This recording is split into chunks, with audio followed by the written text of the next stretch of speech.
Hello दोस्तों, आपका proficient academy में एक बार फिर से स्वागत है और मैं आपका दोस्त अभय बोल रहा हूं।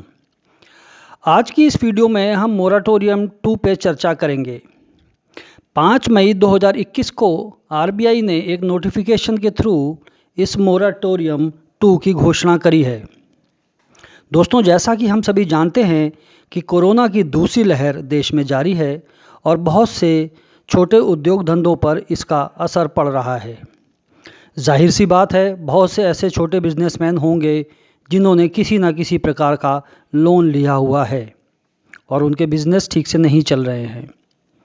मैं मानता हूं कि ये स्कीम यानी कि ये मोराटोरियम 2 उन ऐसे छोटे उद्योगपतियों के लिए या छोटे बिजनेसमैन के लिए बहुत ही यूज़फुल हो सकती है।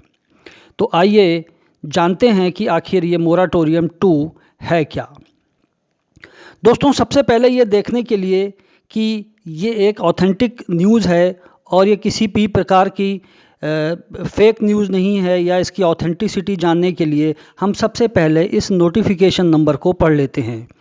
तो दोस्तों, नोटिफिकेशन नंबर है DOR.STR.REC.12/04/2021/22 डेटेड 5 मई 2021। तो ये दोस्तों नंबर था नोटिफिकेशन का, जो कि मोराटोरियम 2 की बात करता है, जिसको कि आरबीआई ने यानी कि रिज़र्व बैंक ऑफ इंडिया ने 5 मई 2021 को जारी किया है।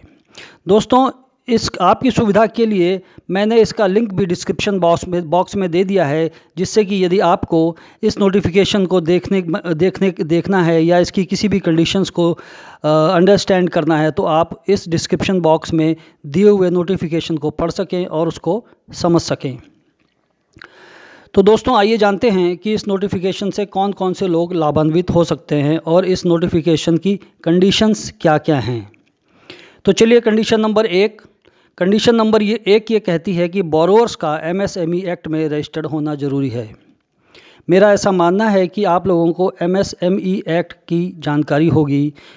एमएसएमई एक्ट का मतलब है मीडियम स्मॉल और माइक्रो स्मॉल और मीडियम एक्ट। इसके अंदर जो एंटिटीज़ रजिस्टर्ड हैं वही इस स्कीम का फ़ायदा ले सकती हैं। तो कंडीशन नंबर एक ये हुई कि एमएसएमई एक्ट के अंदर बोरोअर का रजिस्टर्ड होना ज़रूरी है। आइए आगे चलते हैं दोस्तों, कंडीशन नंबर 2 देखते हैं क्या कहती है। कंडीशन नंबर 2 ये कहती है कि एमएसएमई एक्ट में के अंदर जो एंटिटीज रजिस्टर्ड हैं उनका जीएसटी एक्ट 2017 में भी रजिस्टर्ड होना ज़रूरी है। हाँ जी दोस्तों, इसका मतलब ये हुआ कि वे एमएसएमई जो कि जिन्होंने किसी भी प्रकार के लोन ले रखे हैं वे एमएसएमई एक्ट में तो रजिस्टर्ड हैं ही, उनका जीएसटी एक्ट में रजिस्टर्ड होना भी ज़रूरी है। और जीएसटी एक्ट की कट ऑफ डेट जो दी है इस नोटिफिकेशन में वो 31 मार्च 2021 है। यानी कि वे एमएसएमई जिनके पास किसी तरह का लोन है और वे 31 मार्च 2021 तक जीएसटी एक्ट में रजिस्टर्ड हैं, वे ही इस स्कीम के लिए आवेदन कर सकते हैं। तो ये दो कंडीशन हो गई। कंडीशन नंबर एक, एमएसएमई एक्ट में रजिस्टर्ड होना जरूरी, और कंडीशन नंबर दो, जीएसटी एक्ट में रजिस्टर्ड होना ज़रूरी है अगर आप मोराटोरियम 2 का फ़ायदा लेना चाहते हैं। तो आइए दोस्तों आगे देखते हैं कंडीशन नंबर 3 क्या कहती है। कंडीशन नंबर 3 कहती है कि टोटल एक्सपोजर जो है वो 25 करोड़ से ज़्यादा नहीं होना चाहिए। जी हाँ दोस्तों, कंडीशन नंबर 3 टोटल एक्सपोजर की बात करता है, यानी कि ऐसे एंटिटीज़ जिनका एग्रीगेट लोन एक्सपोजर 25 करोड़ तक है, यानी कि 25 करोड़ तक है, यानी कि जिन्होंने 25 करोड़ तक के लोन उठा रखे हैं वे ही इस स्कीम के लिए मान्य होंगे। अब ये 25 करोड़ क्या है, आइए इसको समझते हैं। 25 करोड़ एक्सपोजर फंड बेस्ड और नॉन फंड बेस्ड दोनों को मिलाकर माना जाएगा। जी हाँ दोस्तों, आपको पता होगा, मैं मानता हूँ कि फ़ंड बेस्ड और नॉन फंड बेस्ड दो तरीके की स्कीम होती है जो कि बैंक अपने बोरोअर्स को देता है। फ़ंड बेस्ड यानी कि सीसी लिमिट और टर्म लोन, और इनको हम फंड बेस्ड बोलते हैं, और non fund based letter of credit और बैंक गारंटी को बोला जाता है। तो किसी भी बोरोअर जिसने कि फ़ंड बेस्ड और नॉन फंड बेस्ड दोनों तरीके की फ़ंड उठाए हुए हैं बैंक से या एक ही तरीके का फ़ंड उठाया हुआ है बैंक से, पर उन सब का टोटल मिलाकर एक्सपोजर 25 करोड़ से ज़्यादा नहीं होना चाहिए। तो ये कंडीशन नंबर 3 हुई। कंडीशन नंबर 4, आइए देखते हैं कि कंडीशन नंबर 4 क्या कहता है। कंडीशन 4 ये कहती है कि यदि आपका लोन अकाउंट 31 मार्च 2021 को एक स्टैंडर्ड एसेट की श्रेणी में था तो ही आप इसके लिए आवेदन कर सकते हैं।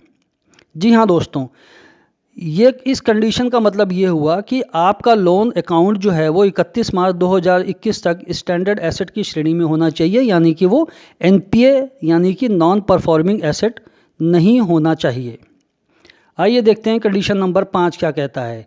इस नोटिफिकेशन का कंडीशन नंबर 5 ये कहता है कि बोरोवर को मोराटोरियम 2 का लाभ लेने के लिए 30 सितंबर 2021 तक अप्लाई करना होगा। जी हाँ दोस्तों, यदि आप इस मोराटोरियम 2 का लाभ लेना चाहते हैं तो आपको अपने बैंकर को 30 सितंबर 2021 तक अप्लाई करना होगा। तो ये तो हो गई वे कंडीशंस जो कि सभी एमएसएमई पे एप्लीकेबल होंगी। आइए देखते हैं कि ये नोटिफिकेशन क्या कहता है। दोस्तों, इस नोटिफिकेशन का पैरा 4 जो कि बहुत इम्पॉर्टेंट है, वो ये कहता है कि ऐसे बोरोवर्स जो कि रीस्ट्रक्चरिंग फैसिलिटी का पिछले साल फ़ायदा ले चुके हैं या जो एंटिटीज़ पिछले साल भी इस मोराटोरियम स्कीम को अवेल कर चुके हैं, वे भी अपने बैंक को मोराटोरियम के लिए अप्लाई कर पाएंगे। जी हाँ दोस्तों, ये जो नया स्कीम आई है, ये जो नया मोराटोरियम की स्कीम आरबीआई ने लॉन्च किया है 5 मई को, जिसको कि हम मोराटोरियम 2 बोल रहे हैं, उसकी सबसे बड़ी खासियत यही है कि वे बोरोवर्स जिन्होंने पिछले साल मोराटोरियम 1 का भी फ़ायदा लिया था, यानी कि मोराटोरियम 1 में भी जिन्होंने उसको अवेल किया था, वे भी अपने बैंकर को इस साल दोबारा से इसके लिए अप्लाई कर सकते हैं और bank case to case basis पर इसको देखेगा और फिर उसको फाइनलाइज करेगा। हालांकि आरबीआई ने सभी बैंकों को नोटिफिकेशन जारी कर दिया है, लेकिन अब सभी बैंक अपनी बोर्ड मीटिंग में इसको रिजॉल्व करेंगे, यानी कि रेजोल्यूशन पास करेंगे और फिर मोराटोरियम 2 स्कीम का फ़ायदा ऋणदाताओं तक पहुंचाएंगे। तो दोस्तों, यदि आप इस स्कीम से लाभ लेना चाहते हैं तो अभी अपने बैंकर से बात कीजिए और तुरंत मोराटोरियम 2 स्कीम के लिए अप्लाई कीजिए। फ़िलहाल इस वीडियो में अभी इतना ही। अगर आपने हमारे चैनल को अभी तक सब्सक्राइब नहीं किया है तो फटाफट से चैनल को सब्सक्राइब कर दीजिए और बेल नोटिफिकेशन को ऑल पर लगा दीजिए ताकि आप हमारी कोई भी वीडियो मिस ना कर पाएँ। Thank you.